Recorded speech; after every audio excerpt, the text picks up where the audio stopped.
Good morning, guys. Welcome back to the show. This is Inside the Coverage, the Week 10 edition, following the Ravens' 27-19 win over the Vikings. EA and I have a significant number of plays to kind of review here. First of all, EA, what was your overall impressions from the game? You think it was just another weak opponent and weak quarterback, or is It it was. something that we can put a lot of credence or depth in, Yeah, giving the Ravens defense credit? I think both. But yeah, definitely encouraging in terms of the defense. I thought really encouraging in terms of the ways we're playing trips and mixing up coverages on trips. I really enjoyed that. I think we're getting better pressure. There's reason for optimism there. But yeah, we were saying earlier that to get five opponents as weak as the Ravens get just speaks to the overall kind of down year, I think, in terms of the NFL. In my opinion, there's just not a lot of quality teams. Even the teams that we took on early, you'll see them struggle and they have weaknesses, and it's hard. Yeah, the Texans are 4-5. Yeah, and they thumped us. I saw that the other day, and I couldn't believe it. Yeah, there's it. It's interesting. This is the second year in a row that obviously our defense has become streamlined or more efficient at a certain point in the season. I think it occurred this year a little bit earlier. If I recall from 2024. It was week 11 against the Steelers when, we definitely held them down and kind of started that streak of holding teams down from a point scored standpoint, but also a yards per play. It started this year, clearly against the Rams in a loss, and then the Bears, and now the Vikings, or Bears, Dolphins, and Vikings, excuse me. We've given up 58 points, I think, across those four games. I mean, we're talking about a defense that in any two-game stretch earlier in the season would have given up more than 58 points, and now we've almost halved, what we're allowing. I think every position does seem to be improving. You mentioned the defensive line. So many guys were having an impact, but the secondary, is clearly what we're going to focus on here. I know you're excited about Starks. I am too, as someone who wasn't a huge fan of the way he was playing earlier in the season. The last 2 weeks has been spectacular. This interception, just when I watched it on TV, thought it was a really bad ball that the quarterback threw and a bad decision. But when you watch the All-22, you see how great Starks plays this and his range. That range that they preached pre-draft and all that stuff. You see it. He seems to be reacting quicker, even coming downhill forward. Against run plays. Those two tackles last week. Well, week 9 seems like 3 weeks ago, but against the Dolphins, those two tackles of Achane on the first possession, one of them out in space on a pass, and then the 3rd and 6 sweep to Achane, and he makes a very clean, crisp, decisive tackle. I think Hamilton's been he's been the factor that's pushed us forward defensively, clearly, but the way that Starks is giving us consistency on the back end, him and Gilman. Gilman had some plays. I'm going to highlight 2 of them here a little bit later in the video. Do you want to get us started talking about Starks? Yeah. And that first pick? Yep. This is I was really heartened to see them playing a lot of these box coverages on 3 receiver sides. And we're going to look at several trips coverages, which is something I think the Ravens have struggled early in the year to play, and I think they did overall a nice job in this game in that regard. So you can see kind of a disguise here, whether this is a change in the alignment of the safety. Safety's job here is number 3. He's reading 3. If he's vertical, he's going to take 3. You can see 2 and 3 switch. So this receiver now becomes that inside receiver. Right. Now Starks is reading him. In terms of what we've got going underneath with this switch, now this is Marlon's man. He's got number 2 in man coverage unless 2 goes under, or unless there's a switch. I think I missed it, but I think Roquan does a great job here getting hands on, or at least widening this route here. Right. Forcing the new 3, basically, Yep. right? Yep. We get a poach on the backside here. That's 12 coming over. I think that's fairly immediate, where you get this kind of idea of Wiggins being kind of on his own. Yep. And tons of communication, because we've got one outside. That might be a Wuzan, I think, in coverage. But to the top. To the top. And he's got he's got that receiver in man, but you can see that's great communication where this guy runs an over route, and we're talking about this He takes cornerback it. here. He's staying on top of this route, but then he's going to pick up this over route here. So really nice. You can see that break off there, and you see 12 come over and get this in breaking thing right Like a dig. here. Really sweet.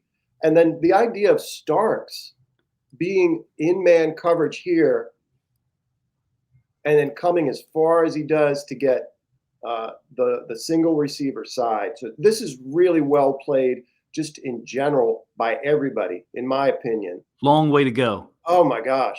Yeah, and the way he plays the football too, just really nice vision in terms of picking that up. I'm not using the right word, but yeah, just kind of cutting underneath or over top of that receiver. Are you able to pull it back to where we get pressure? Doesn't McCarthy kind of have to step up and Yeah, um, yeah, it's almost like McCarthy isn't sure of the pace or velocity to put on this ball. It seems like he kind of hesitated. yeah. And this is third down, 3rd and 6, I think. 3rd and 7, maybe. You're getting this collision out of Van Noy pretty regularly here. He's just pretty. Coach, you were talking about this last week, how violent he collides with. I think he's picking the guard here, the right Yeah. guard in particular, but pulling the tackle. Yeah, I so you think we get do pressure. stuff like this early in games to kind of set a tone for the offensive line and put them on their heels a little bit. Like, hey, this is the type of thing that we're into, and you're going to have to deal with today. Mm-hmm. Yeah, so you get pressure inside. Travis Jones. Travis. Yep. Good. This is a good. I like this. That's Donovan Jones. I like him as a player, but this is a tough matchup. I mean, if he gets a one-on-one with an interior guy like this, it's a problem. Oh, you mean Jackson, the rookie, Yeah, Donovan Jackson. Jackson? Yeah, Yeah, yeah, yeah, yeah. yeah, yeah. I liked him in the draft. But Travis Jones is he's a real issue. Certainly we would like to retain him and keep him, around as long as possible because he's, at this point he's the him and Jenkins together is a great pairing. But Okoye played well this week against the Vikings too. Yep. And 58, Brian had some nice plays as well. Yes, he did. I have to admit that I have been harsh about him being active. And I did not think he played early in the season. I was like, why is this guy on the field? But man, he played well against Minnesota. Yeah. I forget which. Oh, I forget which play. It might be the man free play that we're going to look at where he comes over and levels the quarterback and really great pursuit. I think Mike's not doing a great job getting hands off of him early. Yeah, You know what I mean? Like attacking. A lot of times you're seeing guys get their hands into him first, like right there. Is he trying to like swim inside? Huh. Yeah, I think so. Yeah, this is happening a lot to him. He's just really, I don't want to say giving up his chest, but he's not. He's giving up his chest here. Yeah, I know against Miami twice, he kind of jumped inside, and I mean, it was a clean win to get into the B gap. And it actually happened once in this game as well. It's on a run play. It's the tackle for loss. It's like a 5 or 7 yard loss. Beautiful play. He's just basically jumping inside the tackle. It almost kind of looks like he's trying to do that, but he's swimming there too. So his chest is obviously available. When McCarthy steps up, it looks to me like he's not sure how hard to throw this football. He's got a lane to run here too. Yeah, he's a little awkward sometimes. I see what you mean. He's aiming that thing. It's not. Yeah. Yeah. And he just leaves too much. I mean, it's a great play by Starks. A long way to go. But so much air underneath of it really allows Starks to get there in a moment when Jefferson and Vikings fans, they would think, hey, we like this opportunity to one-on-one. But for Starks to have that kind of range and get there, man, that's beautiful. Yeah, you can see it here. Wow. Yep, super tasty. Second week in a row that, he's played to the level of what everyone's talked about as far as his potential. Prior to the Miami game, I thought we had some games where he was solid, but, A, wasn't making plays, and B, the tackling coming forward is also apparent in this game. He covers Jefferson twice in man situations here over the middle of the field. I think he played a really great game against Miami. It may have been even better this week against Minnesota.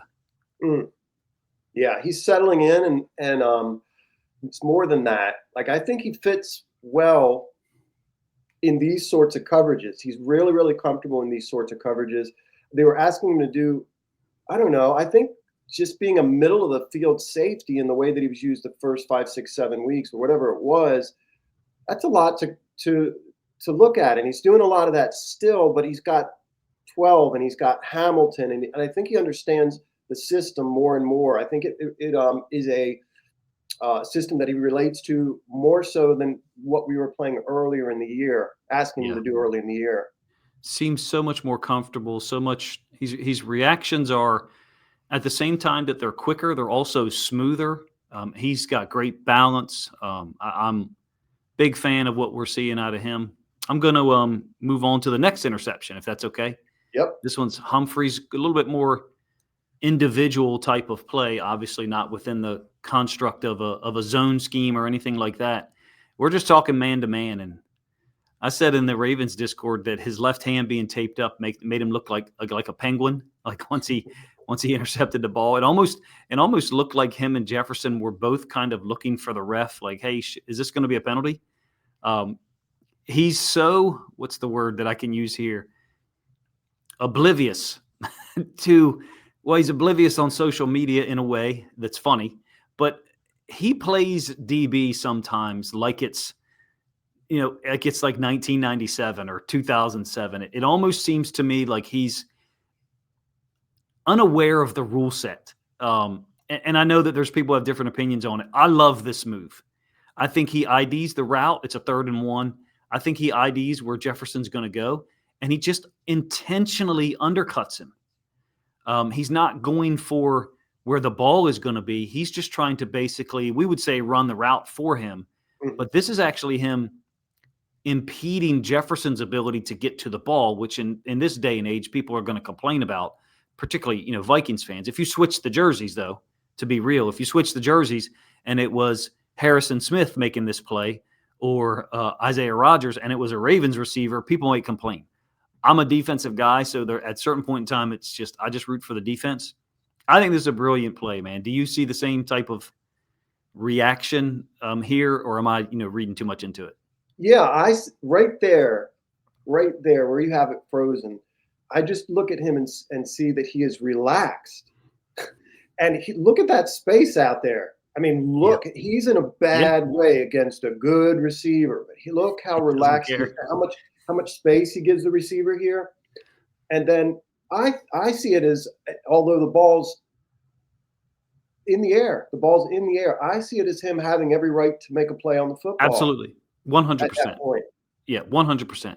I just mean that so many people are used to, well, we don't often touch receivers in this space.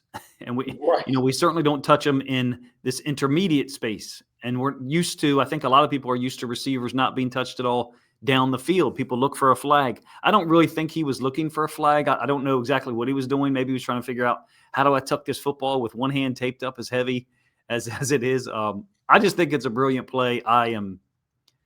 He's only got one pick this year. I think one was perhaps called back. He's got a little bit of a return. I'm not really, necessarily going to go through that. This is the end zone angle of the same play. It's a play action. We're, on a 3rd and goals, or 3rd and 1, excuse me. So we're trying to stop the run. We've got goal line group in there. You can see all the guys that are on the field for us. Okoye, I think Jenkins, Jones, and Urban. 2 edge defenders, right? Everyone's walked up into the box because the Vikings are in a heavy personnel group themselves. It's play action. So this is all designed to go to Jefferson. Yeah. I don't know at what point Marlon knows this. He knows that it's coming, but there's a point where he recognizes it, and he just plays like the rule set doesn't apply to him sometimes. And I love it. I know that it's annoying at times when we get these, pass interference calls. I like the fact that he's willing to play football. He's willing to compete. Yeah. And if you draw a penalty, then so be it. In some of those situations, like that play there, he may actually draw a penalty. Maybe there'll be more contact or the receiver falls in a way. I just love the fact that he cut off Jefferson's angle completely. Like you said, he does have a right to the football, but in this day and age, it's like people think that the only guy who can make a play is the receiver. And right. I love the fact that no middle of the field safety help at all. Mm-mm. Jefferson doesn't really have a two-way go. Jefferson has a three-way go. He could Anywhere. Yep. post, dig, vertical, deep out, deep comeback. He could go anywhere he wants to, and Marlon makes this play.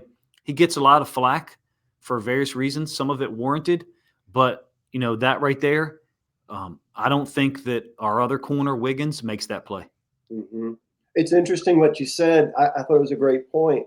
It's like when they align on 3rd and 1, and you got everybody up at the line near the line of scrimmage. How quickly does it occur? Probably right away. It probably occurs to Marlon. Watch out. This. Yeah. I'm 1-on-1, but you can see it's 3rd and 1. He's okay. Seems he's okay with giving up first down there. Yes. Even 8 or 10 yards worth. Although, go ahead. Sorry. No, that's all right. And it's in that regard, he has a sense, I think, that this is going deep. They're taking a shot. His personality is obviously different, and some of the ways he presents on social media, whatever. In some ways, he reminds me of Jimmy Smith. I remember seeing footage of Jimmy Smith 3 or 4 times, explaining things to young DBs. One time he was explaining something to a coach, and it was like the level of awareness that he has.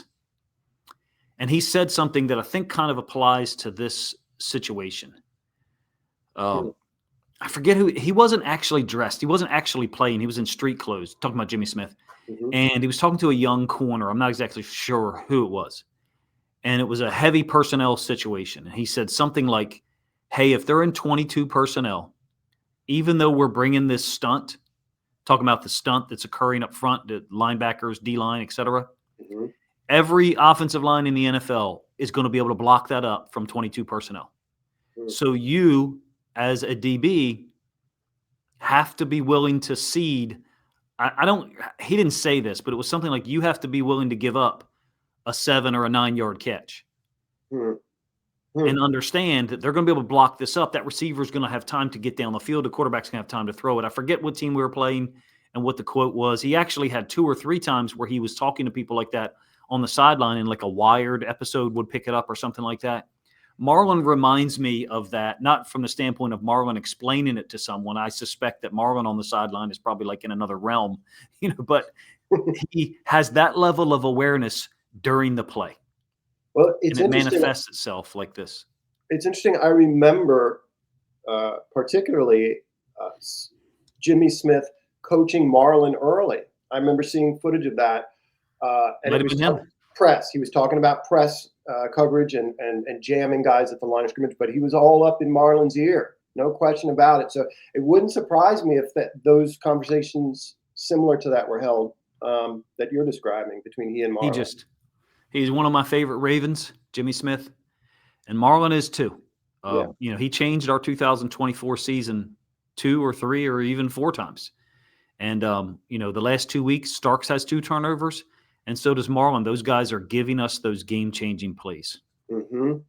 You want to talk about our coverages against trips? Because I know you've actually been talking about the Ravens' coverages against trips since the offseason. Those of you listening or watching, like EA's been banging the drum on some of our, I don't know if I want to say weaknesses, but inability to deal with trips in an efficient way without giving up big plays.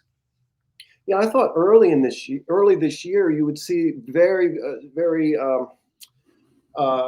predictable, let's say, coverages where they would just drop and play a spot drop 3 against that, or kind of really off man and give up stuff. And now you're starting to see some of these pattern match coverages a little bit more, which is exciting to me.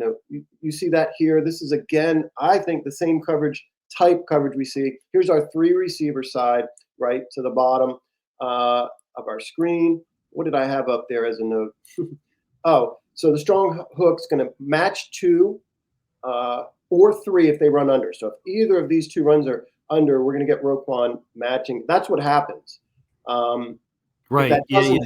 If that doesn't happen, he reroutes the number 3 receiver.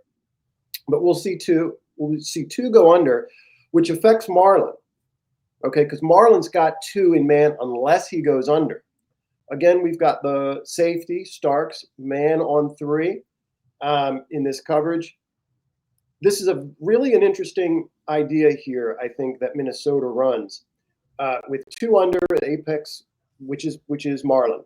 Okay, with 2 under, he's kind of relieved of that responsibility. He's going to zone off, but his job here, and I drew an orange line, is really to rob any kind of curl of 1 or 3.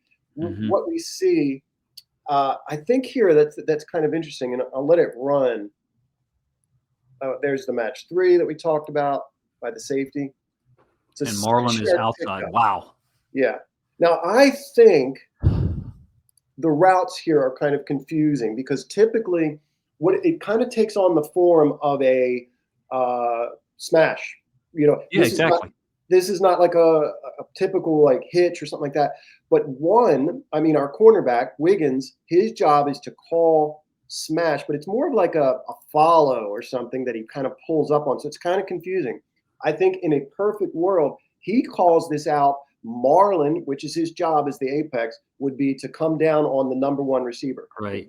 If number 1 runs any kind of hitch here or under thing, or hitch, a smash, because we get a post out of 2, then Marlon takes over 1, and Wiggins zones off and takes this corner, this 7 route. The Patriots in the old days used to play a lot of stuff like you're describing. I would see you call them apex defender, nickel, DB, whatever. I would see that a lot on smash. Their corners would get depth here, and the nickel would push out to 1. I just seem to remember so many times where we would play the Patriots. I'm talking about Belichick Patriots, and like Flacco would throw that like smash or 5-yard out or 5-yard stop, to the number 1, and the nickel would make the tackle from inside out leverage. Yep. And I remember 3 or 4 times, like, as a quarterback throws the ball for your team and you're watching the broadcast, the first thing you're checking for is visually, okay, there's no defender in the window. No one's going to pick this off, right? Worst case scenario. And I remember seeing, okay, it's open, and then the nickel or apex defender makes the tackle from inside out leverage. We got a 5 or 6 yard gain, and and the smash route is covered. So to your point, I've seen that work out differently many times, but we have it covered here. When you let it run, basically it looks like Marlon and Starks kind of bracket that tight end, right? Yeah. Yep. I think in a perfect world, what actually would have happened is what you're describing, where Wiggins makes a call, and we don't know. He may have. Marlon drops on this, and Wiggins is our Marlon in effect here, the way we see Marlon play it. How's this one work out? Because I know Roquan takes over 2 underneath, right? Yep. It's a 6-yard pickup. So I'm not altogether like satisfied by that. Although I think this is 1st and 10. And I don't remember about how the drive Game situation or whatever. Yeah. But still, just I think really cool just to see these kinds of coverage. I think they play well into Starks. Starks feels very relaxed in all of this to me, in this role. He's accustomed to it, and I think it fits what they did at Georgia a lot. It is. It's very much like this is a Kirby Smart kind of responsibility. And they ran this coverage a lot, or coverages like this a lot down there. I'm comfortable with people who say, this is the 2nd year in a row that our defense has started slow, obviously 2024 and 2025. And, maybe part of it is because we're playing so much match, pattern read, however people want to describe it, what phrase, and it takes time for us to get acclimated to that. I do, however, think, even though we're playing well right now, and I think we're all happy about that, we should be, there needs to be better integration and teaching on the front end, so this doesn't happen in 2026. There's no reason, for us to have such a slow start in our reactions defensively and our production or our ability to limit offenses early in the season. I know that some people say, well, we played great offenses early on. Well, then what are we doing if we have every time we face a top 5 offense, we think, oh, we're just going to give up 42 points and we're going to lose in the 4th quarter. That is a loser's mentality by fans if they make that excuse. and by our coaching staff, and I don't think they do, teaching needs to be better so that this type of smooth, well, you have a problem with the way it works out technically, but we do tackle them for a 6-yard gain. Yeah. We need to be more efficient and more streamlined like this, I think, earlier in the season. Absolutely. I mean, there's not a good explanation, I don't think, for coming out that way 2 years in a row. Some of it is schematic. I don't know why they didn't replace Ardarius or attempt to replace Ardarius, and it changed the whole scheme of the defense. If you want to put that on a coaching staff, we're good enough, or on DeCosta for not going out and getting somebody earlier through trade or whatever. I don't know, but it changed the whole scheme of the defense. I remember similarly on offense, they got rid of, and I mentioned this before, Hurst. They got rid of Hurst in between Hayden Hurst between 2019 and 2020. Yeah. We have a three tight end centric offense, and they don't even draft one or bring one in. They play with 2 tight ends, and I just I don't get that. I don't understand this as we're talking about it. Why they decide, well, we're good. We're just going to change up the way we played at the end of last year, and now they're figuring it out. I feel like this usage of, and I probably should have a play loaded up where I cover this. Forgive me for not doing so. But this usage of Roquan as the dime backer on third downs has really shocked me. Number one, we don't have a good coverage will linebacker. We don't. Simpson is inconsistent. Buchanan's not capable of covering, well in those situations. And that's why those 2 guys are off the field generally. When Simpson is on the field on third downs, he's mugged up, threatening the blitz or QB spy or playing, a man on the running back occasionally. I've been very surprised and impressed because Roquan's not a will. He hasn't played will pretty much ever. And suddenly on third downs, we're flip-flopping them. So you can see it on this screen right here. Roquan's the Mike because he's set to the field. Hamilton is the dime backer. But sometimes those guys are flipped.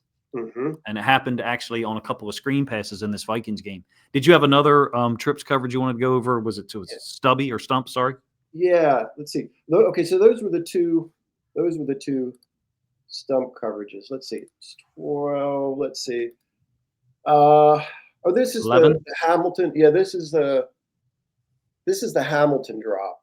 Okay, Got so where we play man free against 3 receiver side, but I think, yeah, got a bunch of them.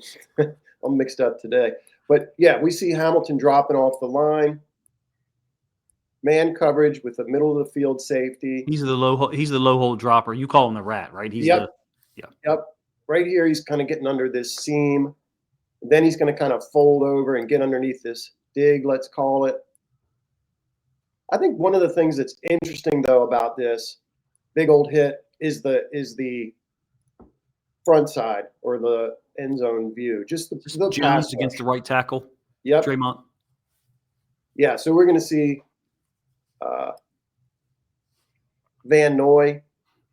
I think this is interesting too. Mugging up Hamilton here, right? This idea of disguise and then dropping him out. You get this collision. This is a very another one. Yeah. Yeah, a lot of these by Van Noy. Boy, he's just a freight train going through there.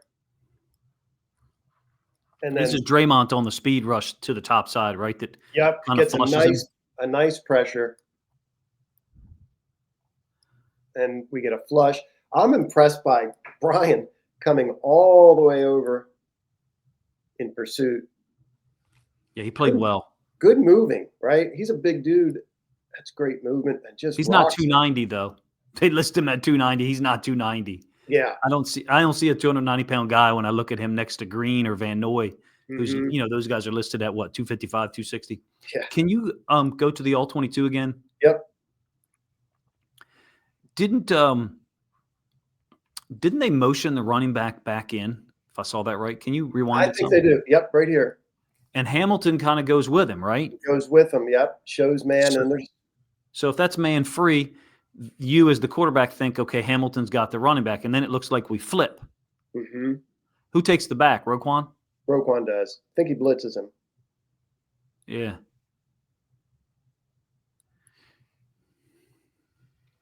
So, I Yeah. mean, in some sense, we showed man and then we played man, right? And Right. Brian is the guy that gets to hit, it'll be the top side of our screen here, right? Hmm. Yep. What do we got up top? Is that a Wouzier? This is the safety 12 right here at the bottom. You mean? Oh, at the Yeah, at top. the top of our Okay. screen. Yeah. Is Uh, that a Wouzier? yep. That's a woozy. How did you think he played? I hadn't watched him closely enough. I thought he made some nice plays in man situations, in Mhm. contested situations. Um, I thought he played well. Just I looked at him super close, but yeah, I've been I very like impressed the last two weeks or so with him. I like I him. think stabilizing force back there he Mhm. seems so calm and composed no matter what the coverage is. He doesn't appear to get himself out of position, which is a low bar to say, but he just doesn't appear to get himself out of position on anything, whether it's man zone, match coverages. I am super happy that we got him and we kept him. We're getting something out Yeah, of him, obviously. looks like Marlon gets kind of picked up here. He's a little off balance right here. It's kind of picked up, moved aside, Hmm. and recovers. He kind of plays that trail or dog technique, kind of funneling him back. Both of those guys are there, right? Yeah, I wonder if that's because, to the backside, it's a tight end against Gilman. So are we just pushing, the free safety um, to the trip side and away from Gilman because I don't want to say assuming, but we're saying, hey, Gilman, you're not going to have help here against this yeah, tight end. yeah. Our You're on help is your going to own. be pushed to the top side where Jefferson, Addison, and presumably Naylor are. He gave us issues, Naylor, right? Yes. But yeah, to your point, right? We've got the low hole player in Kyle, and I think you're right. I think they're saying they're relying on Starks here to read at least 2 and 3. They may be saying the same thing about Awuzie, Mm-hmm. but he's reading 2 and 3, I think. He's just so versatile and so, everything about Awuzie, it looks like he's a car that's only going in third gear, but he's actually quick enough to keep up with guys. I mean, Right. he's not a burner by any stretch of the imagination. It's just everything is very smooth right now for him. I'm impressed. I'm happy. I mean, I liked the player when he played for the Bengals pre ACL injury. He's one of the better corners in the entire NFL. Mhm. 2022, he got his ACL hurt about midseason. Let's see. I'm trying to look for that other trips coverage on here too, Coach. Let's see. You have another one? Okay. I think I do. Let's see. Uh, nope, did this one already. I'll look for it, Coach, if you That's want to fine. pull I it. got one I can load up. I was going to talk about the two plays in a row that are made by Gilman. Awuzie is a part of that dynamic here. Mhm. This is on the eighth possession. I'll try to go full screen for you guys. And Awuzie, by the way, is he's up top here, and then this is Gilman into the boundary, which is where he's generally located with Stark set to the field. I love this play because it's a zone delineation. Quarter, half, cover six. I would say that earlier in the season we were somewhat predictable in this way, whereby the quarter side was going to be to the field and the 1/2 side was going to be to the boundary. That's pretty typical. It's not that there aren't teams that do it the other way around, but it seemed very predictable, particularly against the Bills. I mean, when we played quarter, half against the Bills, Allen just destroyed that look. Mhm. But in any case, Awuzie kind of funneling Jefferson to the inside. This is one that Vikings fans have talked about. Jefferson has to catch this ball. McCarthy's got to get rid of it quicker. I do think McCarthy might need to get rid of this ball a little quicker. We're talking about this route here to Jefferson. What I like about it is since the running back is going under, Awuzie gets depth. It doesn't impact the play here at all. But these are the little things that, to me, differentiate the way that he's playing and even Marlon in zone versus Wiggins.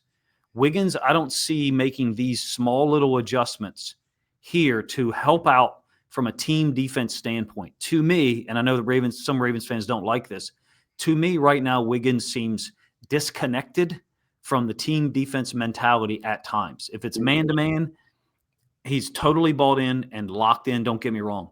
But these small little adjustments, again, inconsequential in terms of this play, are the types of things I do not see Wiggins doing consistently. Awuzie, Marlon, Kyle Hamilton, Gilman, all of those guys are. And that's why, I have complaints about Wiggins far more than most people. Mm-hmm. McCarthy's trying to put a lot on this. He's really winding up into this and trying to fit this ball between Starks and Gilman. I will give you the end zone angle. I think this is a great play from Gilman.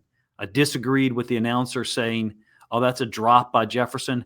This is a violent swipe down from Gilman right as the ball arrives. I think I have the end zone angle next. Hopefully I do, and I'll show you guys. Sorry about Van that. Noy off the edge. That's a nice pressure. Yeah, really kind of gives you an idea of what we can do with Hamilton. We're basically creating, a 3-4 look from a nickel platform, whereby Hamilton is, quote, the other edge defender. Not necessarily saying that he blitzes on this player every iteration of it, but it gives the illusion of, or the option to play a 3-4 look from a nickel platform. Quarter, half, so both of these guys are dropping out in zone. Feel like McCarthy is looking directly in between Gilman and Starks. He's looking at that space where we know he ends up throwing the football. I mean, the windup here, he is putting everything he can into this. Jenkins tries to get his hand up. We've got a veteran group up there up front at the defensive tackle position. It's kind of hard for you guys to see, probably. I'll try to rewind it a couple of times. But Gilman actually does, it's kind of blurry. Gilman actually does swipe down, and I think he hits the ball just upon arrival. So I would say this has to be a pass defense. I know we had like 13 of them or something like that. I love this reaction because Jefferson, again, kind of has a two-way go. Let me go back to the All-22 and give you an explanation on that. Jefferson kind of has a two-way go, meaning, he brings this route to the inside. He could obviously snap the route back to the outside, but again, that's why I'm mentioning this point about Awuzie. When he sees the running back work underneath here, Awuzie gets depth. Again, I recognize that it doesn't have anything to do with Gilman making this play at all, but to me, it's just an illustration of helping out your partner, meaning Gilman doesn't have to worry about this as much because Awuzie is getting more depth. And those small little things, to me, seem to be showing up more often lately with this Ravens defense. I think Awuzie is a part of it. Are we seeing his right arm with the swipe, right? Left arm. Left arm, okay. I thought I saw his right arm come around there. Okay. Yeah, maybe. I don't know. It's tough to see from this end zone angle. In each of the plays that we're looking at, you're just seeing the element of Kyle Hamilton in disguise in just about every play. Yeah, this is a great play. This is a contested catch. He's not sort of dropping the ball with no one draped all over. He's not draped all over him in the sense that he's interfering. Perfect timing. Yeah. Perfect timing. Spectacular play, and that I'm not sure what the word is. I'm struggling with my vocabulary right now this morning. That subtle ability that some of our guys are displaying on certain plays, it ends up playing a big role, in my opinion. I'll give you another one. I know you've got another trips coverage to go over. This is the very next snap. So it's a 3rd and 15 now. Of course, they shouldn't convert this, right? It's long distance for us. We're up 19-10. We hold them to a field goal here. Awuzie's in man on Jefferson. I still want to highlight Gilman here. It's kind of almost the inverse of what I just talked about. Subtlety in play that helps out our teammates. Pretty sure that, we're on man here. This is an illustration of Roquan being lined up. Technically, he's the will, and Hamilton, as the dime linebacker, is set to the field. So usually the mic is set to the field and the will is set to the boundary. It's just interesting to me that Roquan is playing more man on running backs in recent weeks, and the two younger, supposedly more athletic guys, Simpson and Buchanan, who are not reliable at times in pass coverage, they're off the field completely. But in any case, this is Awuzie against Jefferson up at the top, and he kind of brings this route inside, talking about Jefferson, and then watch what Gilman does. Slight contact here with his hands, and they've basically funneled him to each other. It ends up being a throw that's slightly overthrown, if you will. Some contact. I'm sure Vikings fans were clamoring for a penalty here. It seems like at this point, anything thrown down the field, teams are looking for a penalty. In my opinion, the slight redirect that Gilman may have had there could have influenced this ball to be, quote, overthrown. It probably actually is overthrown as well. But I'm a big fan of the team defense approach, helping each other out. Hamilton's man down here on the tight end, by the way. It really kind of looks like two-man to me is what this functions as, with Gilman dropping down and Starks more out in front. But keep in mind that the line to gain is the positive 11-yard line. So Gilman's heels are basically at the line to gain. You think the receiver plays that, or that's a choice for him once he sees the safety inside like that? Wondering about that, yeah. I didn't think Jefferson played really well, and my impression would be we were comfortable making contact with him where other guys are not. The Marlon interception that we showed earlier, Marlon cuts in front, makes physical contact. In no way, shape, or form am I saying, oh, all you got to do is be physical with Justin Jefferson. You'll shut him down. No. I mean, the guy's going to make plays. We could play him next week, and he could have 12 catches for 180 and 2 scores. In my opinion, these guys, these veterans especially, but Starks, who's played like a veteran at this point, they're showing they're showing a team defense mentality in coverage, giving the quarterback, less of a window to throw through. The 2nd and 15 PD by Gilman. McCarthy's trying to fit it between Starks and Gilman. Here, the very next throw, you definitely got Gilman, hedging down and over to help out on a post or anything like that. I really, really just appreciate what some of these guys are doing to help each other out, help their tandem out. They seem to be working well together. Yeah, as we do this show, as we discuss this even now, the things you're pointing out, just finding myself getting more and more encouraged. I think we're the best maybe yet to come. A month ago, we were asking ourselves, why did we pick 2025 to do Inside the Coverage? And now it's spun around on its head. Yeah, I mean, it's a drastic change in terms of not just the coverages, but the responsibilities. It's just a lot more well orchestrated. 100%. Yeah. Guys seem confident in their reads now. Yeah. I do feel like or wish, with Marlon and the finger issue, or I think it's a finger and a wrist or just a finger, whatever. I'm not sure. I wish that we had been using some of the other guys a little bit to get them some exposure. I wouldn't want to see Wiggins and Awuzie play 100% of the snaps the next 2 weeks and Marlon get that surgery. I recognize that he may have to. We do have Tampa there. Martin would probably slide in as the nickel sometimes when, that would be my concern, is our ability to go dime on obvious third down passing situations would clearly be impacted if Marlon's gone for a couple of weeks. It's a trickle down effect, if you will. And so, yes, we could just play Hamilton at the nickel and leave the 2 inside backers on the field. They're not going to do that. They do not trust Simpson and Buchanan in coverage on third downs, in my opinion, because those guys are either A, not versatile enough, or B, just don't have the awareness of route distribution, whether it's man or zone. Did you have another trips coverage you wanted to go over, another zone or match coverage? Yeah, this is Tampa 2. So just to illustrate the different ways that they're playing some of these trips coverages in game, not that they don't play Tampa or man free or any of the other coverages, but they're mixing it up. They're having success. And again, I like the idea of disguise. We're going to see Kyle, kind of a man look here, 2nd and 8. We're going to see Kyle drop back. He becomes this thirds player, let's say. We're going to see Malachi Starks kind of running pipe here. He's going to open up. So they switch those two, is what you're saying. They switch Hamilton and Starks here? Yeah. You want to see very cool. The idea of like man, let's say with Starks dropping, but that's not what ends up happening. We get a good, and this is a great little widening here. by Roquan.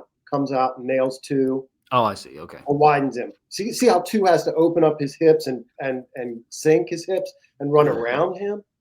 Just Roquan, just like to your point, these little things.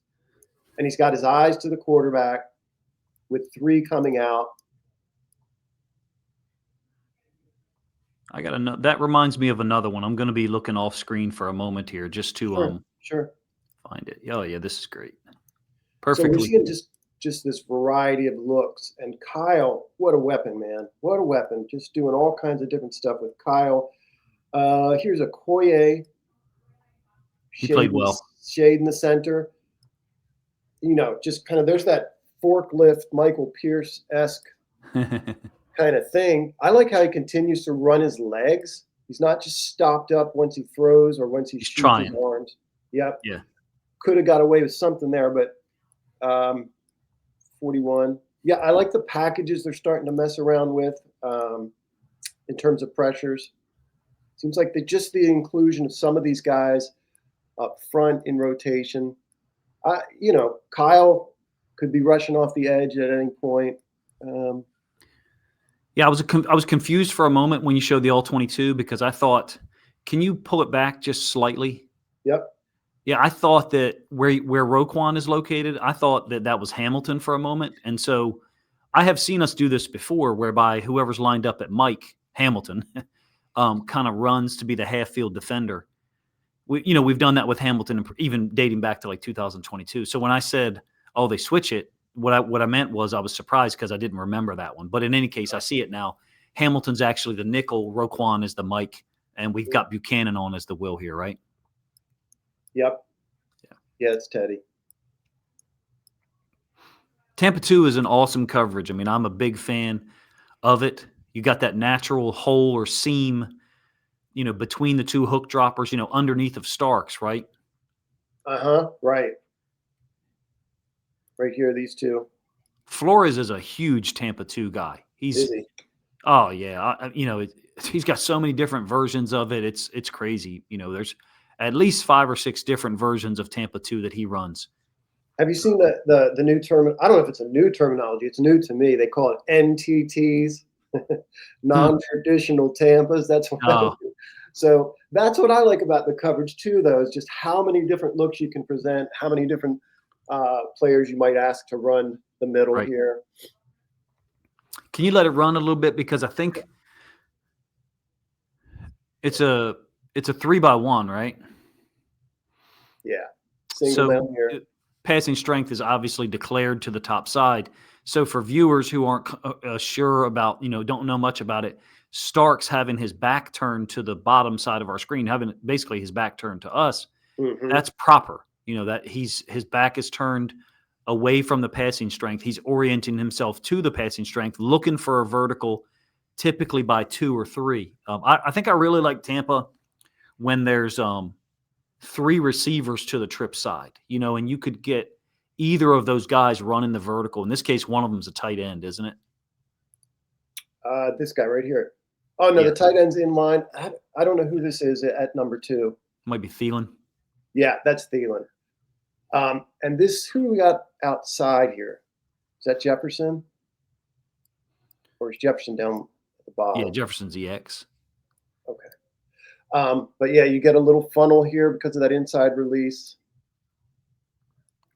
Yeah, it's great. Roquan in the top side corner, Wiggins funneling both of those guys into the safety. Yep. Wiggins get depth. Can you let it run a little bit? See does Wiggins get depth here? The ball's out, so Yeah. he saw it. Okay. I like Hamilton here, kind of like splitting. If we get a 2 and 3, he's going to probably cover this because he's going to cover the outside receiver. That's where the Tampa 2 really functions as a 3-deep coverage. If 2 and 3 both go vertical, in a straight line, and I know that's not 2 and 3 because the tight end stayed in the block, but if 2 and 3 both go vertical, then he can use the Mike Starks to help on 3, and he can play 2.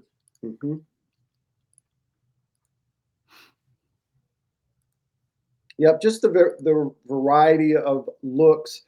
I think we do hope, or I do hope that we get more pressure. I'd like to see Mhm. I'm fairly optimistic about that. But if the pressure game can ratchet up, we might have something.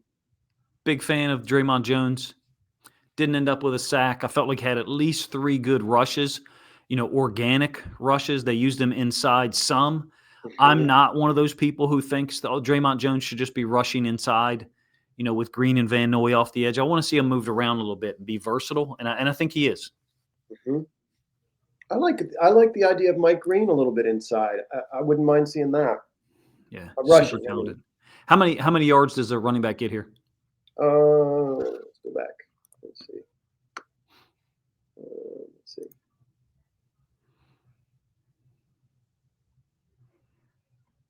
Good Yeah, bit. that's the one. Gets a good Marlon bit. Marlon Lowe. Yeah, Right. I kind yeah, of think, yeah, to your point earlier about Marlon drop or these guys dropping, getting under stuff, yeah. kind of lets that route go, but he's worried about sort of an out Jefferson. here.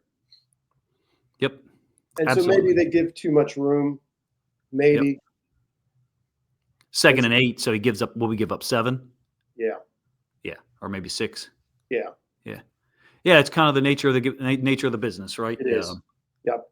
Especially when you got a receiver like Jefferson down there as the X. I'm going to load up, since I wasn't planning on doing this one. I'm going to load up another Tampa coverage. Okay. If you wanted to have another go at a trips play, feel free, go right ahead. I'm going to talk about this one because you just did a Tampa coverage. Now this is a little different. I think you and I had actually texted about this one a little bit. It's a 4th and 3. I'm not a huge fan of the way that Wiggins plays this up to the top later in the play. I feel like I've said this a couple of times in the last few years. Certain guys are really great early in a play, and that lasts throughout the play. Wiggins, to me, I wonder sometimes if I don't know if I want to use the word attention or sustained attention, weans a little bit the further a play goes on. Essentially, the idea would be he plays really well in the first 4 or 5 rounds of a fight, and then for whatever reason later on. And I recognize that other people don't have the same opinion as me, but anyway, it's a Tampa 2 where you've got the mic dropping. They declare the pass strength up here. I would say just a red zone version of a Tampa. The only thing that makes it difficult to discern is right here. Simpson is dropping underneath of that gap in a Tampa 2. When I say that gap, I mean what I would consider to be a hook dropper here, Marlon, the nickel, and then the other hook dropper here, Hamilton, who functionally is the dime. I'm calling this the Mike backer in a Tampa 2, and then Simpson is the 8th dropper. This is something that I used this in a video. This is something that Flores does a lot. Basically, it's a Tampa 2 with an 8th dropper underneath, directly in the middle of the field, that gap that should exist between the 2 hook droppers. He's dropping underneath of it intentionally. It's a 3-man rush. Cool. And so, like, where do you go with the football? Where exactly do you go with the football when it's only a 3-man rush? And we, from a geometric standpoint or spatial awareness, we have everything covered. Hmm. It's in the red zone, so we're using the lack of vertical options for the offense. Half field defender, you guys got him here, but I can't really draw a line. Mike in the middle of the field, flat defender. I'm not a huge fan of the way that Wiggins reacts to this, to be honest with you. You're more than welcome, EA, to let me know how you feel about it. I think McCarthy is throwing us this football on a 4th and 3. Mm. McCarthy throws the football here. We've got a hook dropper. We've got a half field defender. I guess maybe Wiggins is getting depth like we talked about because, possibly what if Jefferson runs one of these Hmm. and then Naylor tries to cross the safety's face? So Wiggins perhaps is trying to worry about that.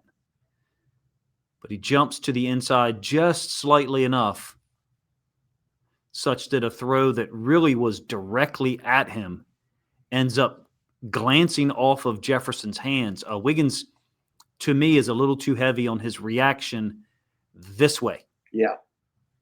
I feel like my analogy might not have been great with a combat sports stuff, but the longer a play goes on, especially in zone, I feel like he finds reasons to be out of the space that might be his responsibility. I know I'm being harsh there, but I've got high standards for him. I think Yeah. he's an excellent football player.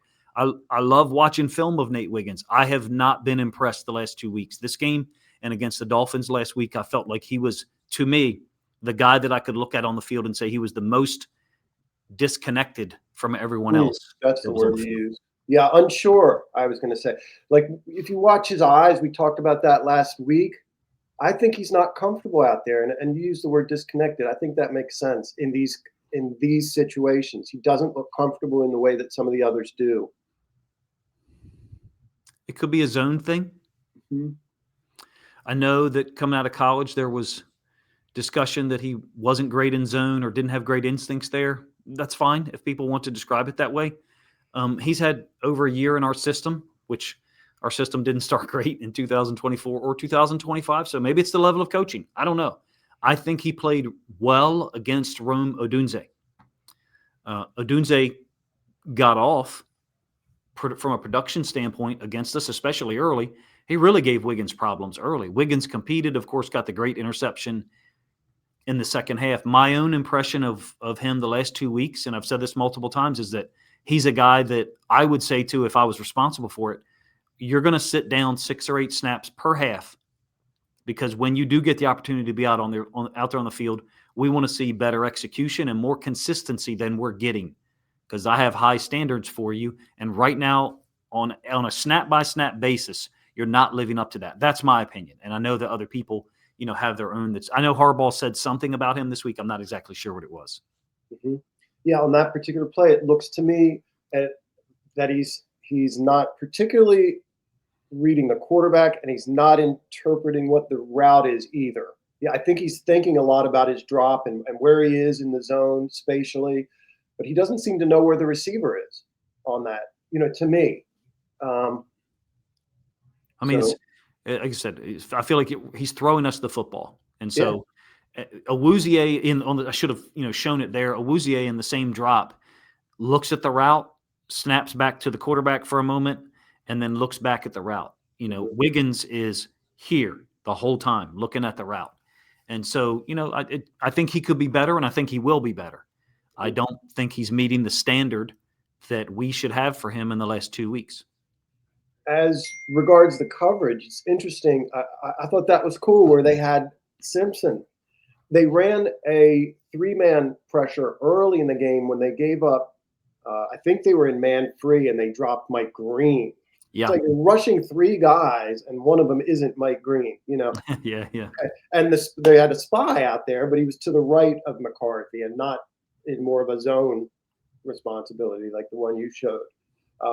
So they got burned early a few times, and we didn't look at too much of that, but they settled in.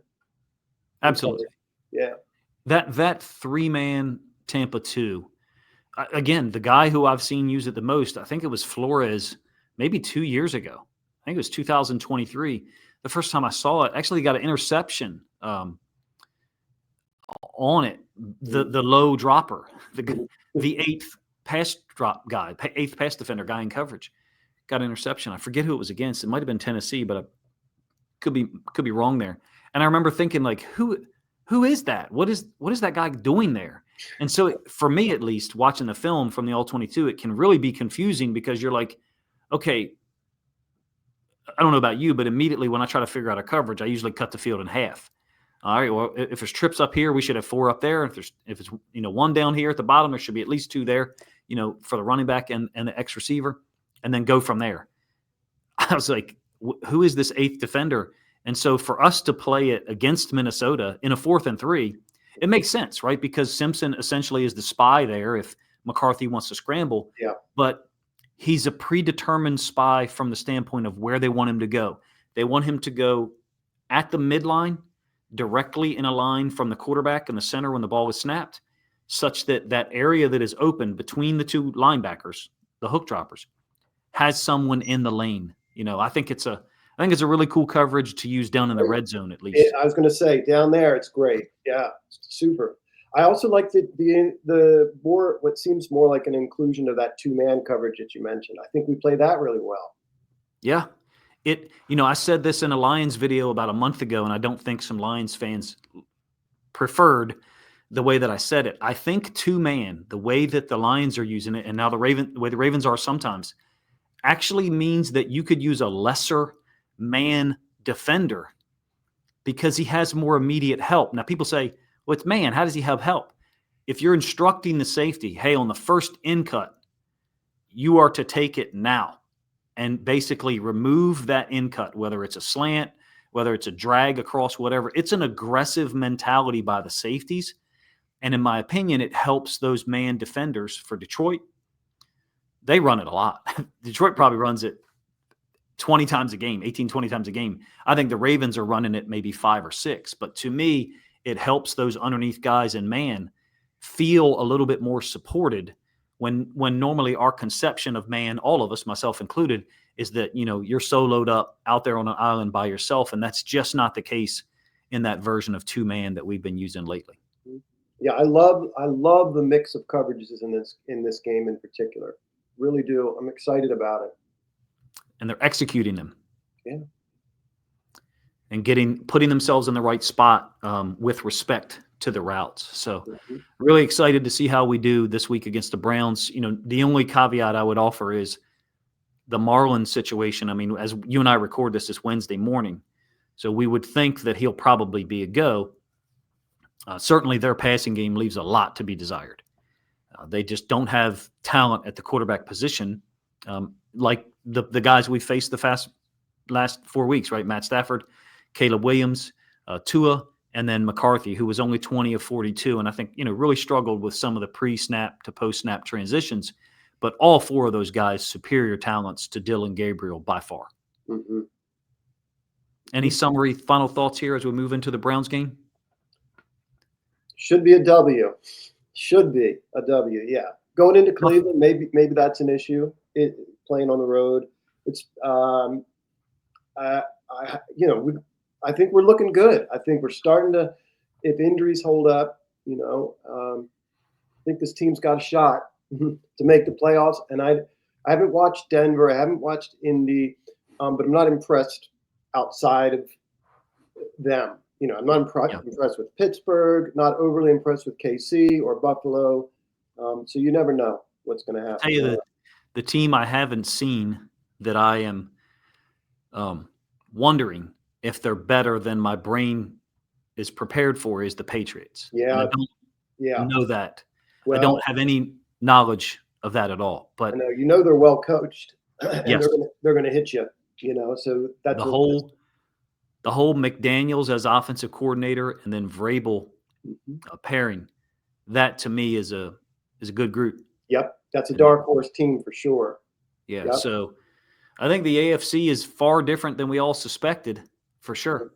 Mm-hmm. It would be great if we were 7-2 or, even 6-3 and looking drastically different, like we were there to compete for home field advantage or at least 1 or 2 home playoff games. I guess if you win the division, you do get a home playoff game, at least 1, right? Yep.